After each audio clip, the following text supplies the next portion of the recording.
Mystery TV ahwefo musiesie mo hone de dwumadie foforo bi epa a yeto ne din Mysteries of Mysteries.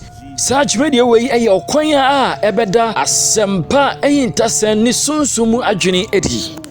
Ada dwumada wa me won se costo ni titi na webue costo no na omre oyi na mo na ewo costo no na omre enini no spiritual na adebia kotra ni mo anti adene kotra ni mo no ene ekoso sa ezi no sa dwumadie we epa wa kwemu ejuada ene efiada ewo Mystery TV so na nipa otra se de dwumadie we abrayen ene ejabrifa na ejabrifa de ba sunsun mu programs a ono di kan bi ba Ghana de di kan otra se sana one Prophet Dr. Abednego ene betra se de dwumadie we so no etimi de abro Mysteries of Mysteries. Share Mysteries of Mysteries ewo Mystery TV so ewo YouTube Mystery TV, Facebook and a Mystery TV 2C TV. Share say omo awaso ya se de dwumadie we pro no Rabboni Spiritual Research and Divine Medical Laboratory.